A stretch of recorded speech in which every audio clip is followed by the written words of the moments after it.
അച്ഛൻ മരിച്ചുപോയി. മകനാണെങ്കിൽ ജോലിക്കൊക്കെ പോകേണ്ട കാര്യമുണ്ട്. അതുകൊണ്ട് തന്നെ മകൻ ഒരു തീരുമാനമെടുത്തു. അമ്മയെ ഒരു വൃദ്ധസദനത്തിൽ കൊണ്ടാക്കാം, ഇടയ്ക്കിടെ അമ്മയെ പോയി കാണാം.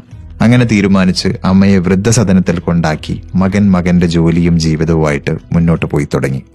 അങ്ങനെ ഇരിക്കെ ഒരു ദിവസം വൃദ്ധസദനത്തിൽ നിന്നും ഈ മകനൊരു കോള് വന്നു. അമ്മ തീരെ വയ്യാതെ കിടക്കുകയാണ്, എത്രയും പെട്ടെന്ന് വൃദ്ധസദനത്തിലേക്ക് ഓടിയെത്തണം എന്ന്. അങ്ങനെ ഈ മകൻ വൃദ്ധസദനത്തിൽ ഓടിയെത്തുമ്പോൾ കാണുന്ന കാഴ്ച, അമ്മ തന്റെ ഡെത്ത് ബെഡിലാണ്, അവസാന നിമിഷങ്ങളിലാണ്. അമ്മയോട് മകൻ ചോദിച്ചു, അമ്മേ, എന്താണ് അമ്മയ്ക്ക് വേണ്ടി ഞാൻ ചെയ്തു തരേണ്ടത്? എനിക്ക് എന്താണ് ചെയ്യാൻ പറ്റുക? അപ്പൊ അമ്മ പറഞ്ഞു, മോനെ, ഈ വൃദ്ധസദനത്തിലെ ഫാനുകൾ ഒന്നും തന്നെ വർക്ക് ചെയ്യുന്നില്ല. പല ദിവസങ്ങളിലും ഭയങ്കര ചൂട് കാരണം എനിക്ക് ഉറങ്ങാൻ പറ്റാറില്ല. ആ ഫാൻ ഒന്ന് ശരിയാക്കണം. പിന്നെ ഈ വൃദ്ധസദനത്തിൽ ഒരു റെഫ്രിജറേറ്റർ ഇല്ല. അതുകൊണ്ട് തന്നെ പല രാത്രികളിലും ഭക്ഷണമില്ലാതെ എനിക്ക് ഉറങ്ങേണ്ടി വന്നിട്ടുണ്ട്. അപ്പൊ മകൻ അത്ഭുതത്തോടെ ചോദിച്ചു, അല്ല അമ്മേ, അമ്മ ഇവിടെ എത്ര നാളായിട്ട് താമസിക്കുന്നു? ഇത്രയും നാൾ ഈ പ്രശ്നങ്ങളൊന്നും അമ്മ എന്നോട് പറഞ്ഞില്ലല്ലോ.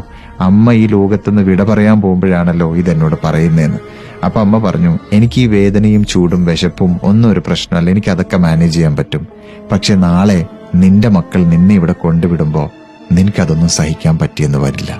മക്കൾക്ക് വേണ്ടി തുടിക്കുന്ന ഓരോ മാതൃഹൃദയത്തിനുമായി ഇത് സമർപ്പിക്കുന്നു.